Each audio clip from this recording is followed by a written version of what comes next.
It seemed like the first map was essentially hookahs just driving past the puddle, because that's what H2O were. Literally, a puddle of water. No tsunami, no big waves, no whirlpools. They were just a puddle. You know what? I'm starting to suspect maybe there are a few deities on hookahs because they can walk on water, that's for sure. They really... they walked over H2O over on Fracture. We now move to hookahs, the map pick over of Icebox, and as we saw over on Fracture, you know, the duelists, they're feeling it. Kimbo had some great plays, as did David. I can't help but think that for H2O, if they want a hope on Icebox now, they really need to set up their game. However, as we saw in the promotional tournament, hookahs and H2O, they're very hard to face, and for H2O, even after losing the first map last time they played against each other, they were still able to respond with a 13-1 victory on Ascent. So for hookahs, they can't get too complacent. And if you guys have missed any of the action so far this week, another important aspect of this week is that it's also one of the first play days that teams have to play official matches on the new patch 4.08. Yeah. So that means chamber changes, Fade coming into play. So a lot of different dynamics to how teams sort of elevate play styles. And also when we talk about this particular matchup, also is that we're looking at a map which these two teams haven't played in official in a while, right? So for the past few times, last week as well, never played from either of them.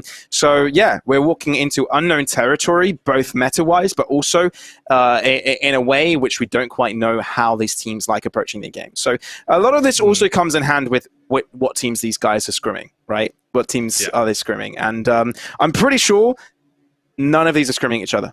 None of these teams are scrimming each other. They're probably scrimming teams from other Valorant regional leagues, right? In Europe. Yeah, that would make sense. Yeah, absolutely. I would be very surprised if they were. What I'm willing to bet is that they probably scrimmed each other before the tournament started, and they've just saved the reels, just so they can reference it and hope the strategies haven't changed. I feel a lot of the anti-strat is going to come kind of week 3, week 4, where they've got enough reel on both teams to have a pretty good idea as to both map pools as well as kind of general play style on those maps. And it's kind of, once we hit that area, we're going to start seeing some serious anti-strats. And we hope to see a lot of it straight out of the bat. So, as we've seen the first map, Kremer, any expectations we can expect? Any sort of hinges we need to be looking at? Well, I guess we can talk about the agent select first before we dive into that. Yeah, I like the KOs on both teams. I think KO has really established themselves as quite quite an effective duelist. Having that extra flash as well is always nice. Something we saw yesterday was a Sageless Icebox, and I think trying to get to that A site was really quite difficult. Now we've got Sages on both teams. I think it does add a bit more versatility to your attack. For hookahs, I can't help but think this is just the hookah setup. Kimbo on a duelist, David on the chamber, and then everyone's all filling with their controllers.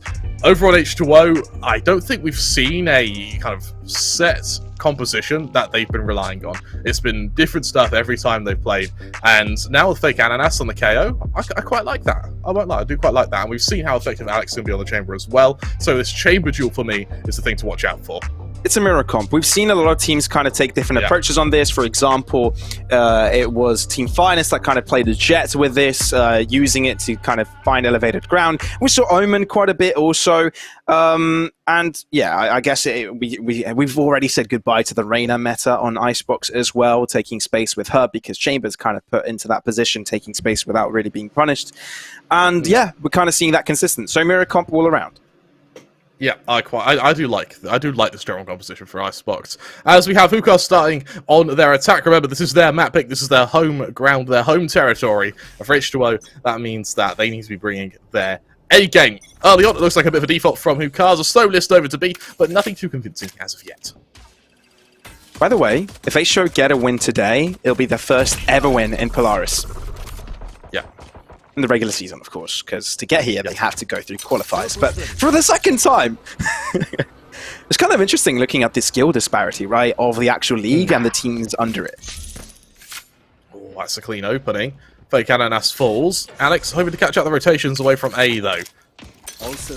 As Hookahs slowly encroach their way to try and duel Riyadh at range here. Riyadh spots out the first player, only able to confirm the presence of one, though.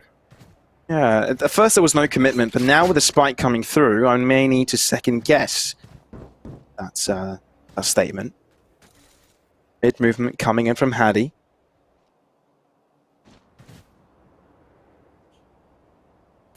Okay, well, now with the toxic screen, that's going to give them information. Riyadh attempting to find a few shots in the dark, not really connecting anything. On their end, they're replying in kind. Wall coming out, though.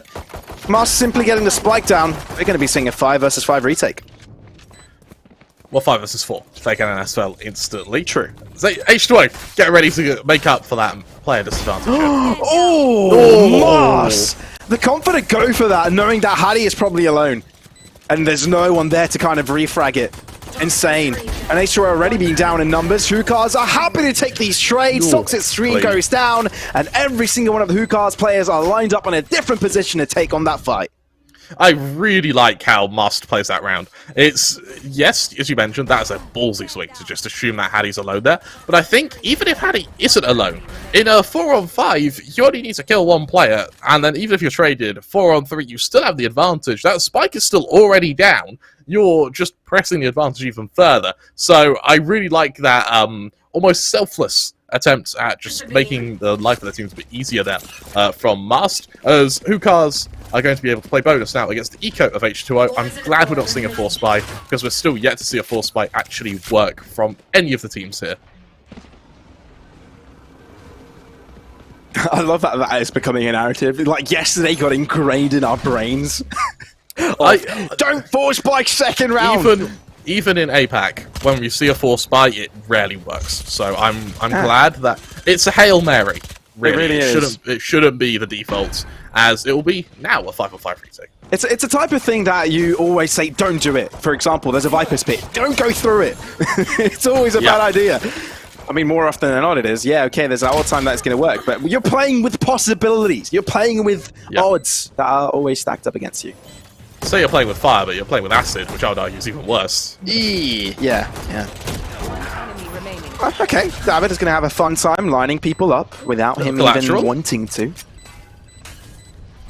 On the topic of collateral, H2O, I mean, at least after this round they'll have some form of cash. Yes, they don't get any kills, but at least now they can boast a buy. And now being able to bring out that buy, it's a bonus for Hookahs, but Hookahs invested relatively heavily into a second round. Having 2 rifles, that Guardian and Bulldog, means that they still have something which can contest with the rifles on every single member of H2O.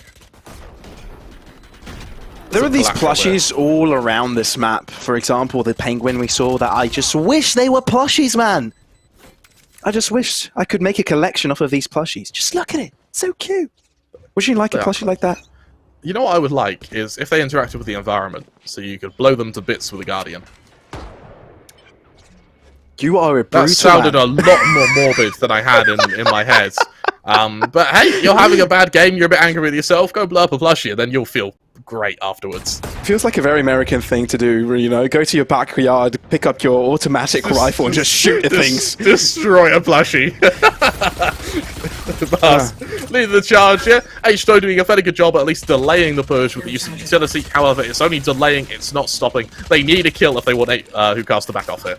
They do have a wall available to assist them in getting the spike down, but Jaff is close by, could be breaking it. It peaks in time. David, position telegraph, goes a little bit too far out of his depth. Therefore, David will be punishing. Suddenly, Hookahs are the ones with the advantage. Suddenly, they're the ones with most of the kills, but Alex is actually going to aggress here, finding 2 kills. It's just exactly what he needed. Might be able to find a third of the Moss between his wall there. Kimbo, all that remains, but Alex is in control. A quadra for him puts H2O on the scoreboard.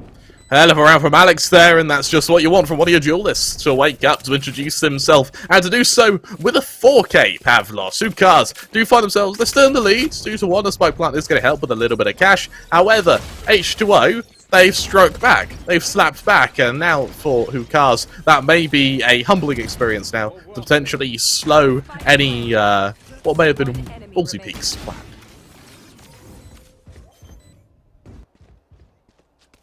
Oh, that was just the bonus, and I guess it got a little bit too close at the start, losing all those players. Thankfully, for H2O, Alex is a man of many talents.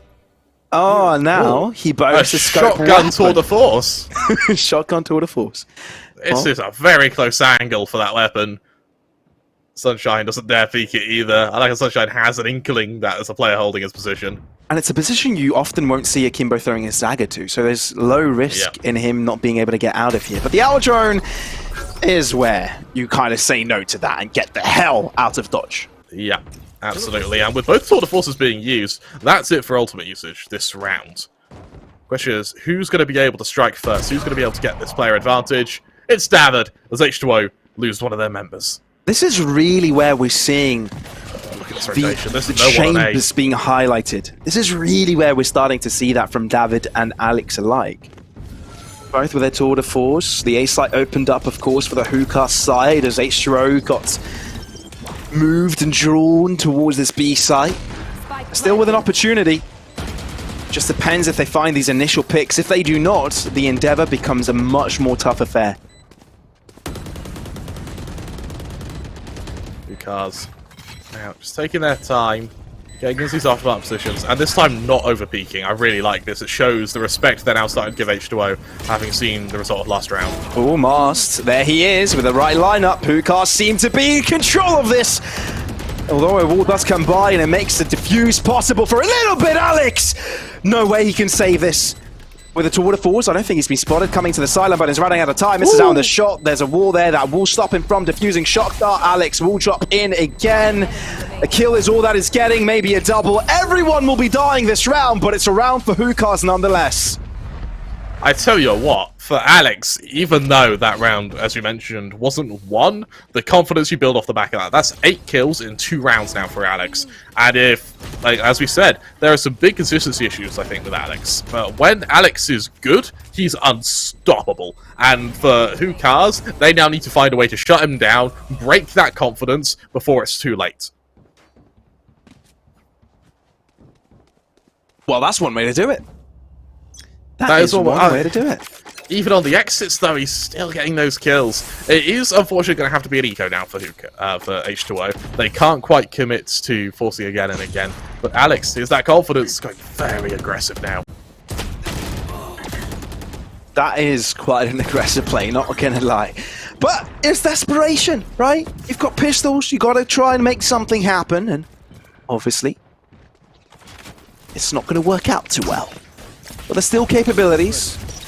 They seem to have found some pace here. Fragment will be denying the spike plant at least for now. David is actually crossing forwards. The wall might be broken. They're looking to take this fight head on. Hadi keeping it close though. He finds another. Oh, okay. Very quick to think there to press that rendezvous button. And thankfully hasn't been killed. Resurrection bringing another player into the mix. Hadi looking to find a shot through the wall there, but it's only Riyadh finding damage onto Mishu, who was already substantially hurt, and now, with a telegraph position, he may be in big trouble. 40 points of health, a couple of bullets on the body and torso will do it. And it's Hookahs to carry on this chain of rounds. You're absolutely right, and they do so in another very clean fashion. However, it was just an eco. H2O, they called for a timeout. I like the fact we're seeing timeouts now when it's their chance to almost head back to the drawing board. Alex can't get a sniper. They're going to have to go down to a rifle. However, you look at Hadi, you look at Fake Ananas, you look at Jaff, all one away from their ults. Over on Hookahs, you've got the Viper's Pit and the Null Command. Sunshine maybe gets the Hunter's Fury this round, but the reality is, the longer this round goes on for, the better off H2O are. So the second those ults get online, I would love to see them used spontaneously, just to try and just to try and keep the gap in scoreline as close as possible. Can they do it? Well, we saw a timeout like this on the previous map, didn't we? And yep. We didn't quite see a difference.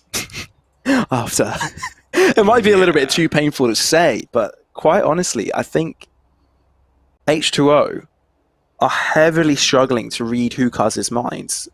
It could be the contrary. It could be Hookahs are very good at adapting to what H2O are throwing at them, but still, this is an all-important buy round because we're seeing a heavy investment, an operator into the hands of Alex. A must-win, perhaps.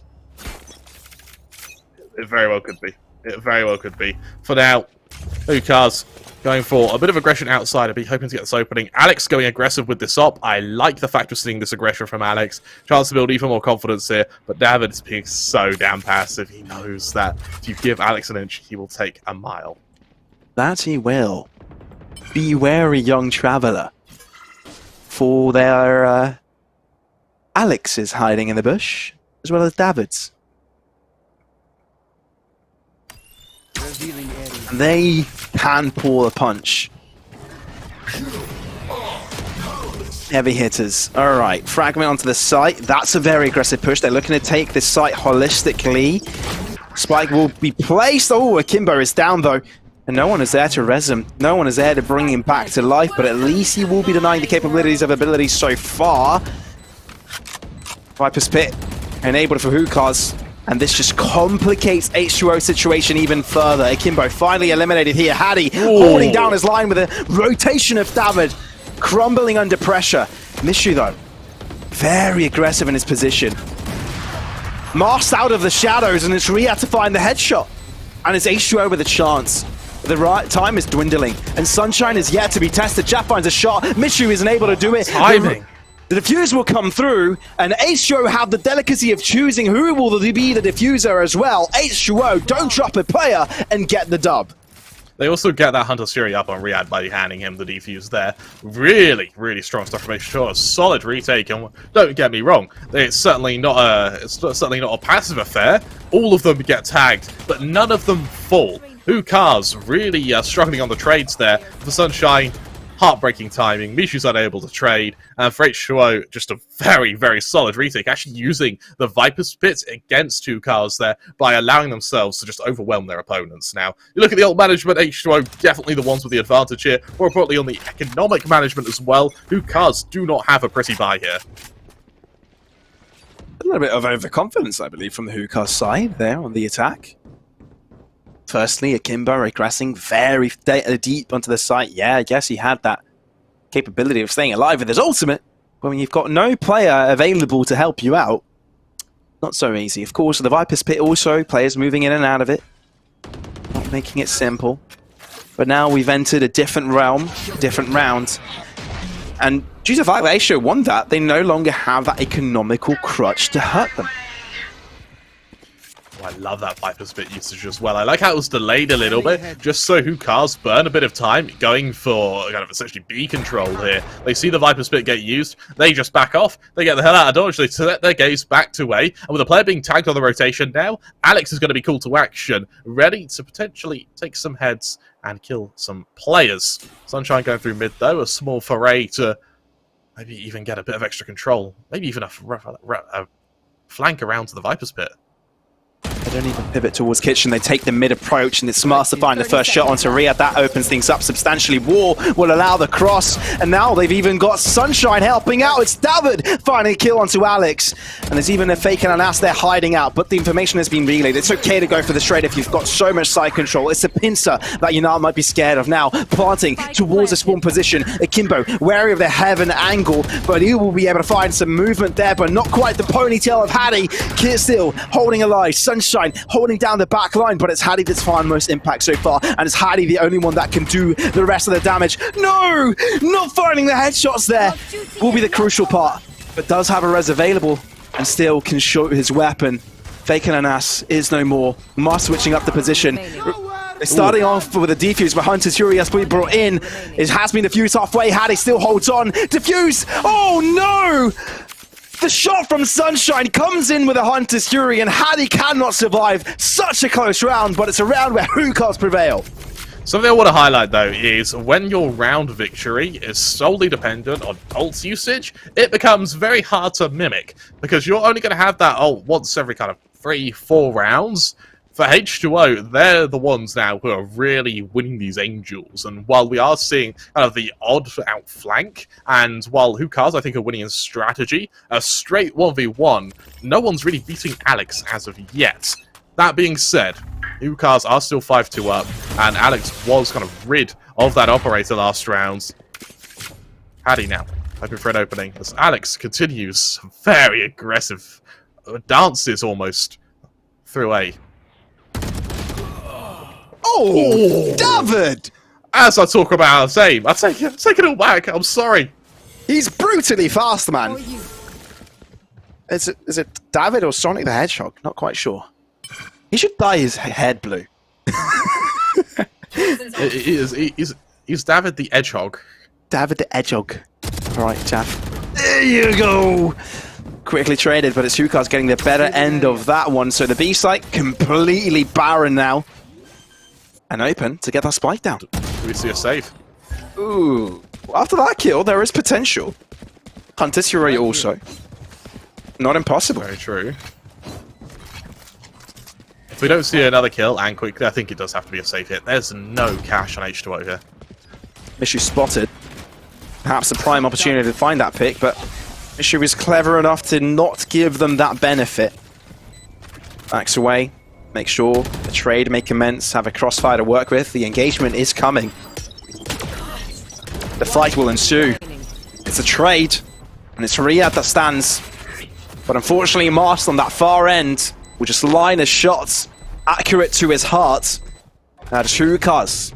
Every round that H2O gets, Hookah's gets 2.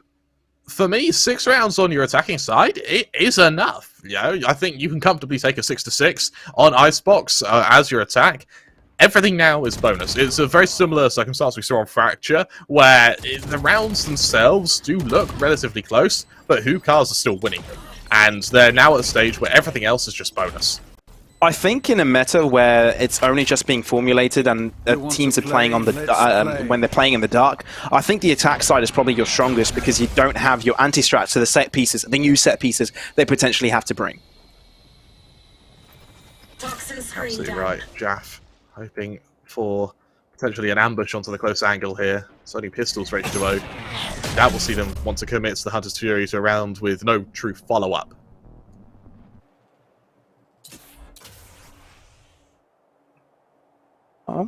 Thankfully for Hookahs, if they just press W towards that A site, they will find no trouble.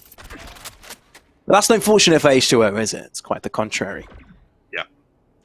I've dropped the spike. Absolutely right now. A fairly slow take from Hookahs here, showing a lot of sagacity with this, hoping to just zone out each player with utility alone. David on the flank, good for 2 there, and now H2O have to spring their entire retake from CT. Yeah, no, I don't see too much luck to come out of this. The aggression, though, you have to hand it to them. Might be a little bit too overeager. That's a free Vandal to be handed over. Can definitely pack a punch. And now they're second-guessing if they want to hold this. Saving a rifle wouldn't be too bad, but they would also like to do damage to the economy of Hookahs because it can, quite frankly, be easily damaged, but no, that won't happen. Hookahs prevail. Mishu with a double at the end of things. 1 orb closer to his ultimate as well. It seems this balancing of ultimates from the Hookahs side to be quite good. Yeah, you're absolutely right. And now for H2O with a buy. If there ever was a time to stop Hookahs, this would be it. That opts out on Alex. They've got a Hunter's Fury as backup. They have all the weapons they could ever hope for. Over on Hookahs, it's only a res. They are 1 away from a Viper's Spit, which is something to really watch out come the afterplant, which would negate Alex's use of that operator. However, if Alex has anything to say about it, Hookahs won't be getting to that site. Well, heading towards mid, wall to give them cover. They went out on the first raid, but the Hunter's Fury definitely will disable their chances. A lot of damage found by Riyadh there. A high impact ult, if I've ever seen one. And H2O now in charge, unless Akimbo can snatch that lead right from them. Paul is still being contested for. Akimbo! Goes for that overtake in standings, and now we're talking about a 2-1-2. Faker and Ass having none of it. David with 30 points of health. And he's just revealed his position. Alex is not contesting. The drop comes through. The shot to mask his position. Rendezvous away. And where has he gone? The only likely scenario is that he's shot back, but still, the spike is in the open. David may realize a little bit too late. Oh, but it could be a smart push. Yeah, Faker and Ass is covering it, though. It's a battle of accuracy. And the fact that Faker and Ass has his crosshair at the right position will mean he will be the quickest. H2O, they find their third. Now, we saw a 9-3 half over on Fracture.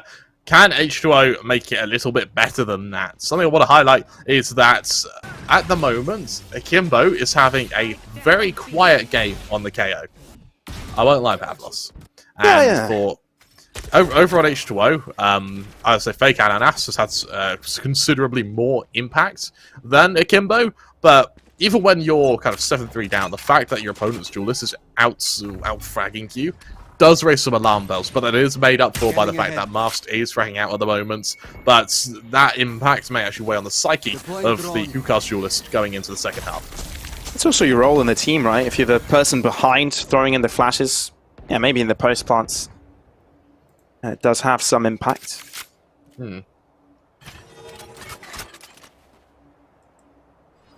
But at the end of days here, this round could actually dictate massively the outcome of this game, because economical recession could ensue if H2O lose it.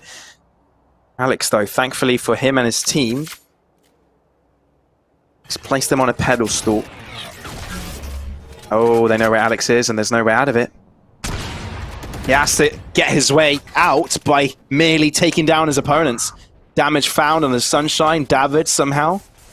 What on earth just happened, Alex? Okay. Whoa! Sunshine has to fall, and he still holds on, completely suppressed. Flashed over, and Mishu takes control. We're down to equal playing ground as we're still on a 3-on-3. 30 seconds left. Spike planted. Oh, it goes down now. Hukar's 2-on-3. Clean pick up from Jaff for now. Some alarm bells for Hukar's potentially. Akimbo now back of yellow. Spike, of course, is planted for them, but he's got a flash drive of his own. Now comes the push. Knows that Jaff is at the far end corner. Can't find his shots. Poison Cloud concealing the defuse. Is it really going to be that simple? I guess it is. H2O on 4. At least they're starting to close that darn gap. That round was all Alex. I'm dead impressed from the chamber there. The fact that he was able to delay and buy that much time for the rotations was incredible, particularly when he was suppressed for most of that defense. Beautiful flick up the Sunshine, is able to follow it up by just forcing more flashes to be expended just to shut him down. Hukar's finally do so, but H2O are already in position now for the retake. We enter the final round of this half of the Hukar's now. Maybe not as a little bit closer than they would have wanted as they set their gaze to away.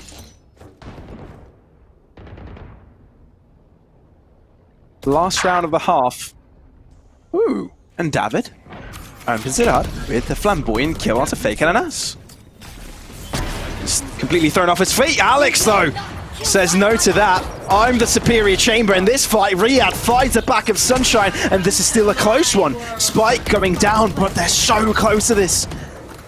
Everyone really want to take these fights. You can feel the pressure building.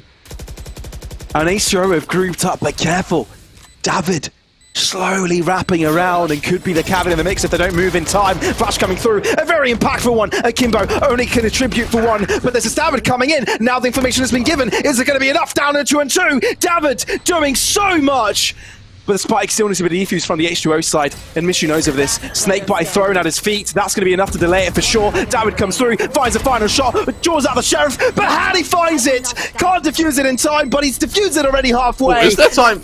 And H2O, fifth round, collected for them right at the final mark. And the odds are not with H2O in that retake. To go through a Viper's Pit, to have David outflanking you, and to go into it with a player disadvantage. The fact that they are able to clutch out that round is so damn impressive, and it all comes down to just being able to trade one another beautifully. Akimbo there good for the first, Alex responds, even David here, he's able to shut down Riyadh, but it's the follow-up which is what's giving such an effective defense for H2O there. That really came online in the latter stages of that first half. Hukar's, they do still leave that half in the lead, but for how long? 2 rounds separate these sides as we enter the pistol round. Looks like H2O have got a fairly heavy stack outside of mid. Standing ahead.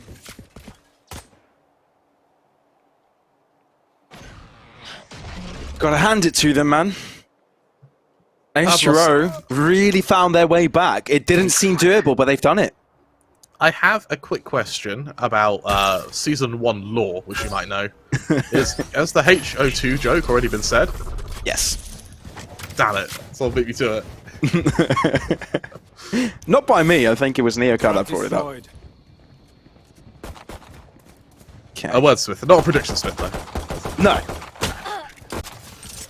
We've covered that. Big This is a difference in approach here from H2O, though. They're not actually going for this small passive plant. They're actually going all the way really in, like quite this, yeah. deeper. Recon Bolt, though, can reveal quite a bit. Ooh. Alex, so darn quick to react to it. Mars, though, will be able to stabilize. Riyadh, far in corner, challenging Snowman. But Hookahs suddenly find the kill out. Akimbo has brought his team back, and they've got the right position to defuse. That wall has bit them in the arse. H2O can't do anything about it. Akimbo with a triple in the pistol has put Hookahs back on track to win. Really, really strong rounds, and I'll tell you what, being able to mitigate the damage that Alex is doing to you is really quite impressive. David and Alex are having just Jubilee games at the moment. Alex going 17-9, David going 18-11. Both of them are really, really delivering now, and I think the difference between H2O and Hookahs at the moment is David has the follow-up. Over on H2O, the majority of the fragging power comes from Alex. If Alex is gone, what's next? And oh, Pavlos was seeing a second round Force Spy. I don't know how I feel about this one, bud. Actually, I do. I don't like it, but I want it to work. I really like second round Force Spies. However, there isn't a strat which makes them work yet, and I'm waiting for it to be discovered. Let's see. Oh! Alex finds himself a hole, finds himself a corner, find that early pre-fire. And H2O are actually making this doable. Is it the Force Spy to do it? Is it really gonna be it? Well, they've changed their minds. The comms probably sound like, let's move towards the B site. We've got already Jaff close by. But again, they triple back from that decision. Oh, Jaff, clean kill, and tell you what, this Force Spy might be working, Pavlos. I'll take it all back. Unless Mishu can do something about it. The highest impactful position you can have, but he's been spotted. That's got to hurt. Fragment to the back end, dealing with so many! Can't account for the spray and the multitude of players just crashing through that 30 site. seconds left. And trampled Spike over. planted. Mars and Sunshine may have to consider what they need to do next here. Probably go and find some kills, do some damage. Sunshine has spotted out a few. That's one. No! Sunshine! Oh. No! He flukes it! Standing. Most as well, unable to find the shots in the midst of the pressure. In the last couple of days, Kremer, this is the first second round Force Spy to actually make it happen. I mean, it does, and it's an incredible round from H2O, but I can't help but say Hookahs really whiffed quite a bit there. And for a second round Force Spy, usually I would expect to see a fairly fast play because you're going to have your limited utility, so you commit to one site, and you have 5 players behind it, so you try and trade effectively.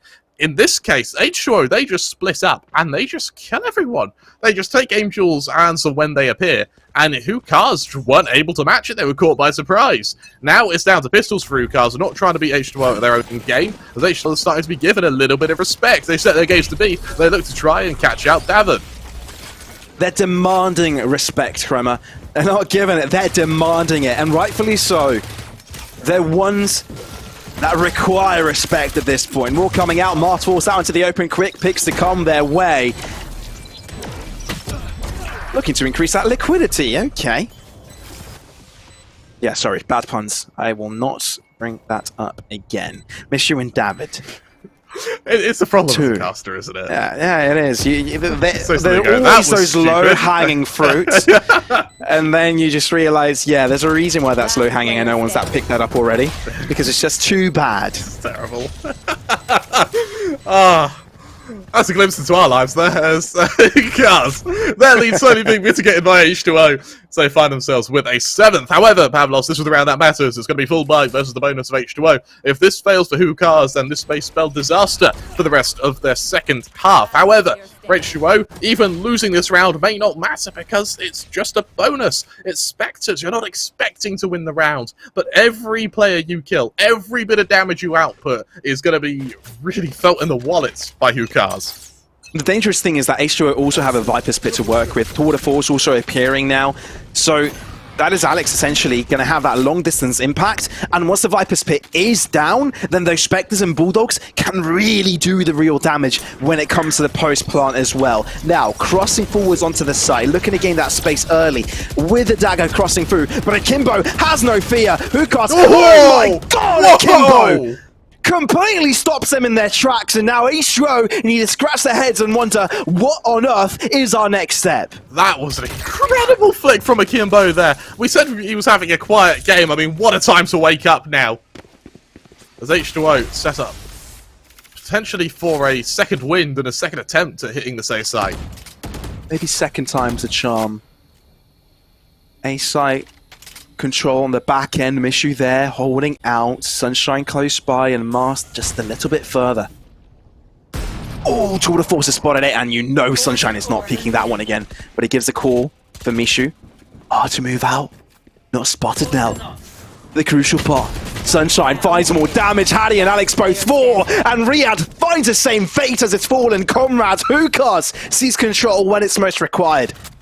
They do. Only losing one player as well is gonna their accountant's gonna be thanking them. Over on H2O, something to highlight is the fact that Alex, having committed the Tour de Force last round, won't be able to bring one out for a while. Jaff is ready with that Viper Spit. Over on Hukas, though, in terms of ult management, this is now where things get interesting. Almost all of their ults are going to come online this round. And so I would be interested to see who's given the spike plants, who's given the orbs, just to see how they rank each one in terms of requirements. This is alongside an ult command as well. Hey, the HUD gave me a spoiler there. I saw Alex dying to the left side of my screen before he actually died on in-game. Either way, alright. That is a Hukas now, also themselves demanding the space, demanding the kill. Sunshine! He's having a field day today. He's out on the shooting range. Akimbo's just throwing snowballs at them, and Hukas find double digits. 10 to 7 path lost now for H2O. This is where the alarm bells start to go off. If they want this, if they want any chance of pushing us to split, they need to win a round. They need to win one soon. This is the best buy they're going to have for a while. They already had that Viper Split. They didn't use it last round. Riyadh's one away from the Hunter's Fury. Over on Hukas, that Hunter's Fury already available. Now, the last one we saw was Riyadh's, and it did get 2 kills in a single beam, so good luck one-upping that, Sunshine. However, he still has it available. Akimbo with that no command as well is going to mean that after plants and retakes for H2O are going to be really quite dicey. I feel like when you said good luck, Sunshine, it felt very condescending, but then I realized, oh, his name is actually Sunshine. Good luck, Sunshine. Buckle up, Buttercup. Let's see what you can do.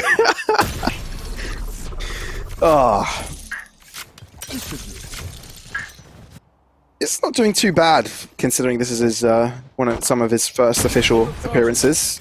David, of course, though.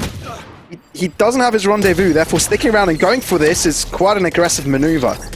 Needs to be careful of his close angle. Alex will be eliminating him. Mast next to be contested! Ooh. The cojones on the man to take that trade. And now H2O are the ones in control. Alex given the info. Hunter's Fury close by. Alex might be stepping into it, but no, he actually crosses through it. Mishu finding another bit. But crucially enough, the Hunter's Fury finds no tags. And we're still on a 3-on-3. Mid-play though, Hattie, look at this, and he's not looking in the right direction, or is he? Turning around, and Akimbo takes down that ponytail. And it's all down to Riyadh. But he will have to fall. Sunshine takes care of that bullet between the eyes. And Hukas line these rounds up. This is now where things get a little bit... I want to say for Hukas now, this is where they try to set up, closing out the map. And more importantly, the series. Over on H2O, there's just about enough cash to buy. The utility's pretty good as well as the ult management. So this may be a better buy than maybe Hukas are expecting, but even in that last round, they only committed to Hunter's Fury. They didn't overcommit their ults, which means they do still have defensives readily available. David as well, one away from Tour de Force, means they're trying to take these battles at range, maybe quite favourable for them. This is alongside an operator he already wields. For H2O, now, I would love to see something a bit quicker, and I would love to see an adaptation of a strat we saw in their pistol round, or something Hukas did on their attack, which is a big flank around to mid. Once you get that player advantage, isolate one of the sites, and then just cascade onto it. Now, it can be quite hard to do because the way Hukas are playing mid is relatively passive from Sunshine. It's mainly jump spots, it's mainly kind of spamming smokes. We're not seeing any commitment to a duel. However, if they can isolate Sunshine, then it could spell trouble for Hukas.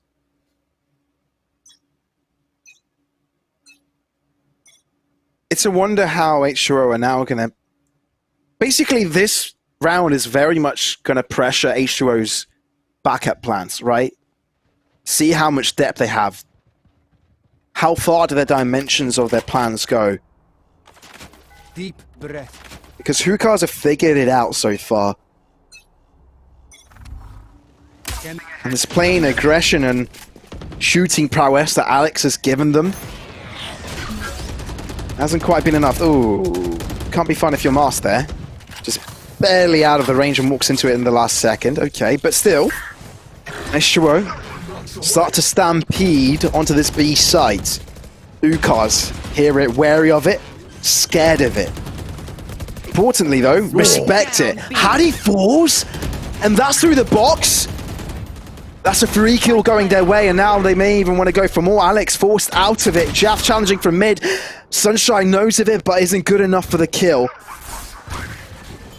Null command used. Fragment to their back end. No one to be affected by it. Coordination with a slow orb. They eliminate one of the angles, but look at Jaff. Is it going to come in on time? Hunter's Fury enables a defuse to come halfway. Will be touching it once again. Has to move out of it. Riyadh finding it. Jaff from above, trying to catch him off guard. Not going to be happening. Alex, can he delay it though? Touching the spike once more, causing them to move out into the open, but Alex is just too fast.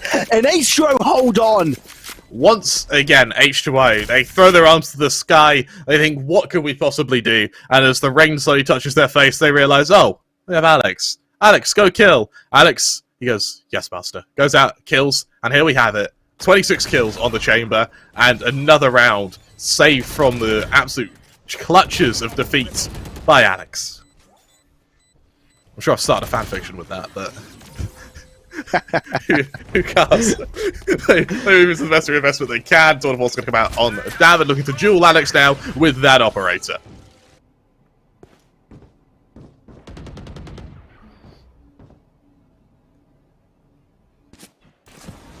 Alex. Won't be able to find anything. Okay, well, H2O have kind of set their plan into looking to scout out information first and play around that. But they've swapped that around this time for a collective push. Alex! He's so good, man. He's so damn good. Okay, well, the fragment may be able to delay a little bit. No, commitment. Hattie. It's not going to damage him through the wall. Miss you, though. A stray bullet connects to the side of his head.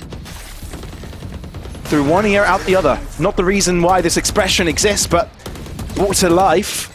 In this instance, Viper's Pit assisting H2O, though. They're made of water, and they've got toxins in the mix. Now, that's just too OP. Alex, now, able to trade it.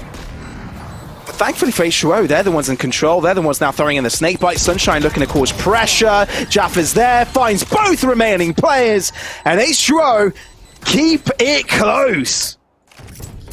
Hell of a round from H2O, and Alex now ready to break 30 kills. He is looking unstoppable, Pavlos. And for Hookahs, yes, they're looking a little bit more consistent. Their bottom and top frag are hardly apart at this point, but while they're doing it in unison, there's no one to stop Alex. It's the same problem that H2O had over on Fracture. Who was to stop Akimbo? In this case, where was Alex? And now we kind of raise Alex's consistency. If he can do this every game, then H2O are a team to fear. If Hookahs are able to shut him down, then they're back into the pilot's seat. For now, another default from H2O, listing over to B, the site which has brought them so much success, as David looks to aggress over to A to get a bit of an early warning system in place. I love how Hookahs have actually adapted in this instance.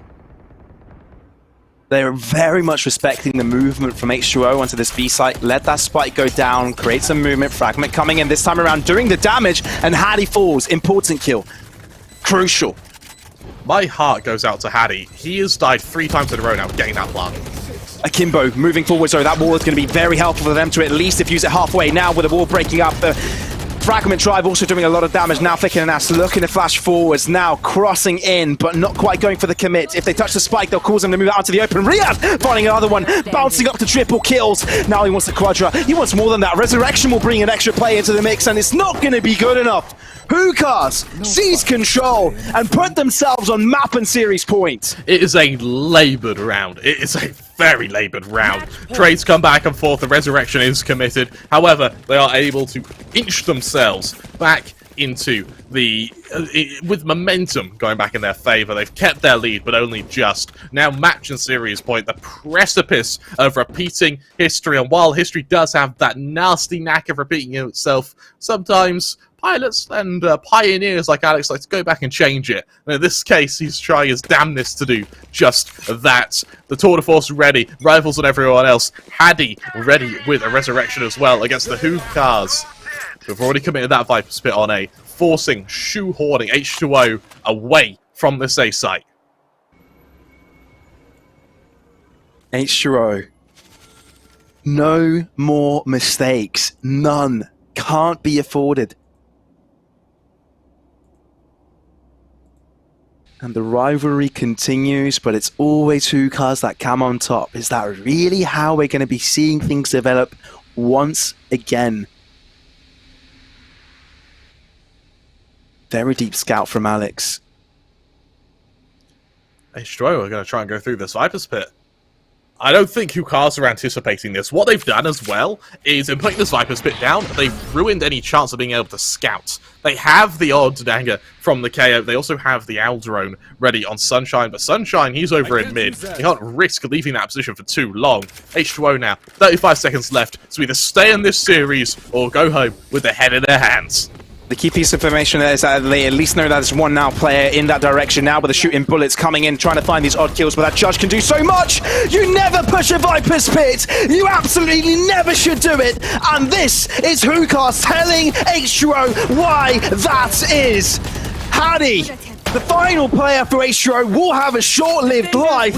Hookahs, with a determined victory at the final mark, will make sure that they win this series 2-0. Not only do they do that, but Hookahs, they're able to repeat history, and they're able to show H2O, better luck next time, bud. However, that icebox was something to behold, particularly Alex, who, honestly, all it takes is a couple of rounds for Alex to come online, and once he does, there is no stopping him. The only way Hookahs are actually able to beat Alex was to just overwhelm him. And the fact that has to even become a criteria to killing a player is insane to me. It really is, man. But the issue with this particular matchup is that H2O had already lost their own map pick, so Hookahs were playing on their own home ground, and it showed on the attack. They had set pieces, they had plans, and they knew exactly how they wanted to play this game out. H2O did have some responses, not gonna lie. They did manage to resurge towards the latter stages of that first half. But ever since Hookahs were able to line some shots together, it was their game to play. We saw moments of excellence, but it's the consistency of Hookahs able to deliver that was what allowed them to come away with a victory in this final map. There are two things I want to highlight from H2O, and those are two things which I think went very well for them. The first one is Neon. The premise they had of Neon was to use your abilities, then Neon rush in, and then catch anyone off guard. And that works the first time. Maybe the second, maybe the third with the right abilities. But what happened is Hookahs, they adapted. They got to the stage where the second Neon, they heard abilities, they knew Neon was coming. So they always had someone in anti-flash to then duel the Neon. And that kind of came back to bite H2O. Then, the thing I want to highlight for Icebox is Haddy. Haddy had such impact in that game without getting many kills. And that is because Haddy is the team player for H2O. Having died, I think, fourth, they went onto that B site, they got that plant and then died instantly, but got the spike down. And they did that, I want to say, about 4 rounds in a row, where they just died instantly after getting that spike down. But what it does is it sets up Alex to go and perform. And I think what you highlighted prior to this match, the duo of Alex and David on both ends on that chamber, was also highlighted in particular in this match, right? Yeah. Multiple times these two players were responsible of finding early kills, opening up the round, and the the capabilities and options each team had, considering they had a numbers advantage or not. So Alex, I think, got the better of David today in regards to those one-on-one duels, but it's the fact that David always had the follow-up of his team that they were able to cross against that finishing line a lot better. You're absolutely right, and I mean, credit where credit is due to Hookahs. What I want to highlight, something we highlighted in the previous couple of rounds, was that while Alex was playing out of his mind, he was the best player on the server, head and shoulders. What Hookahs were doing is everyone was doing the same. I mean, that if you kill David, it doesn't matter. You have someone else who can follow it up. You kill Sunshine, it doesn't matter. There's someone to follow it up, and it meant that every single player was pulling their weight, which meant that going into retakes, particularly with a player disadvantage, had a lot less impact and a lot less meaning than when H2O has to do the same ordeal. Well, it seems like we're going to have an interview with Mast from the Hookah side, and I'm quite pleased to have Mast with us. Congratulations, mate. Thanks for joining us on the interview. Congrats. Thank a you. Great victory, in fact. Thank you so much. That was great playing this. Well, this is the first time I think I've had the chance to talk to you. So I'd love to welcome you again to the broadcast, but also I'd love to hear your insights now playing in this new iteration of the roster. Obviously, you've played alongside David, Misha, and Akimbo the previous season, but now kind of bring in Sunshine to the mix. What has changed in the dynamic? The friendship between the team, like we all trust each other. We all have great calls. We don't have a particular caller. I main call as an IGL.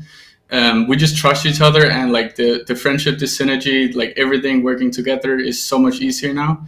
Everything just pairs together, and like I think we're the happiest we've ever been, and it really shows in the practice when everyone swings together and just goes on a limp and dies for everyone. Like it doesn't matter who you are. We just trade each other and we play as a team, which is our like brain way thinking. We have one huge brain and we all play like it.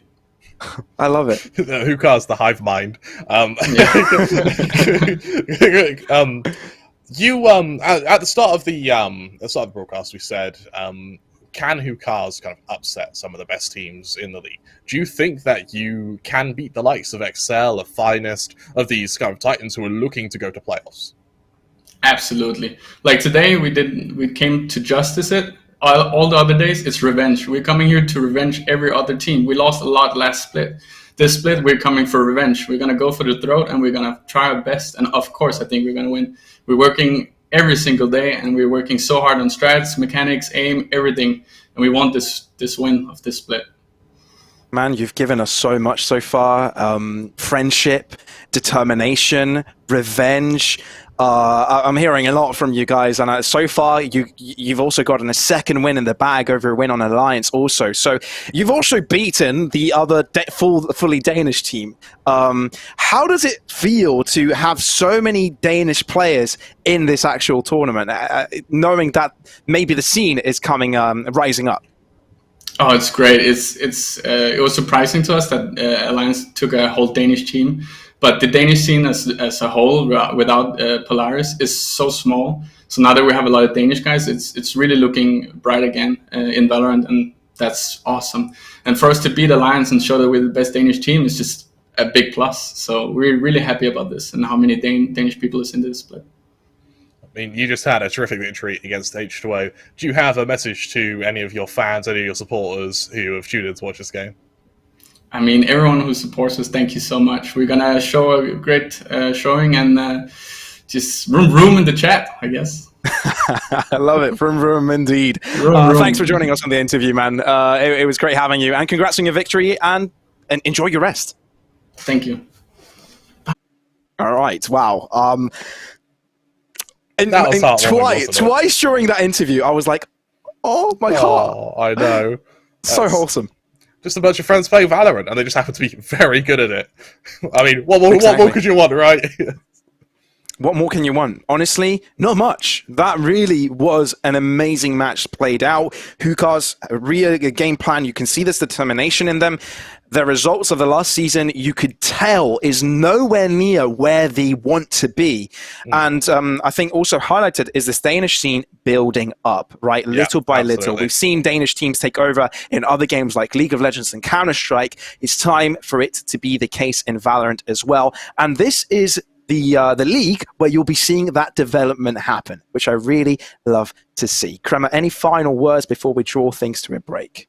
For any other team that's going up against 2 cars, I mean, good luck, frankly, because these guys have been getting better and better every time we've watched them. The same can be said for H2O as well. H2O will not be going winless in this season. I'm going to call it now. Like, these guys have improved a lot. And if Alex, once again, if he gets that consistency, then they are going to be some real Kingslayers, I would say. Well, if there are any other Danes in the chat right now, your other all-Danish team Alliance will be playing up against Human Tripwise up next after a break. And that's going to be in approximately 20 minutes, I believe, at 8 o'clock CEST. So be there, be square. We'll be back soon. 8:20, sorry. Not 8 o'clock, 8:20. So, yeah, see you there when it's time.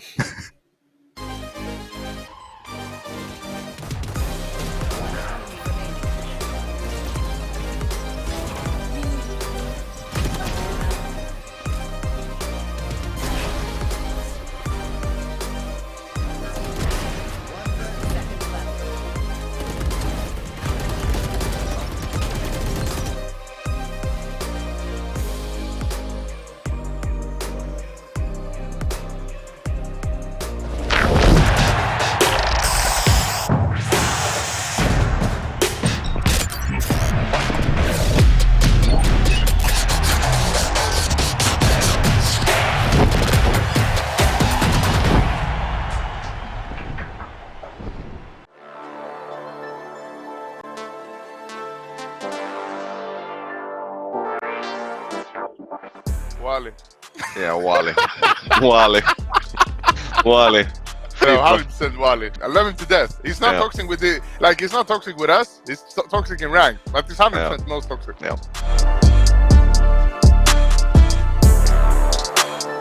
It's probably beating G2 on Ascent, 13-5. It was one of my first big officials. I remember feeling it feeling really good, so it has to be that. I didn't plant the bomb on Split. That's a good one. We were playing Split overtime. It was a brawl, and yeah, we did some last second go plant the bomb calls, and time ran out, and I just jumped in bed crying, man. I think that would have changed a lot if we won that game, actually. So instead, they got the free ride, so it is what it is. That's why we're still trying to get that championship title so we can erase that one,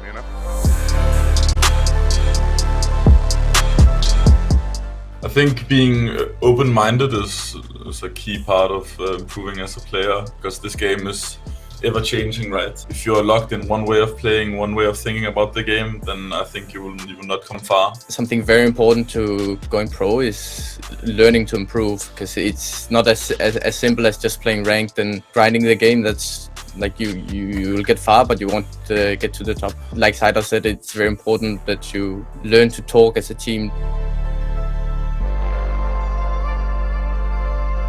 Me, 100%. Back when I used IGL, I forgot it every round. I would always forget either armor, my shotgun, everything, every round. Intentional throwing.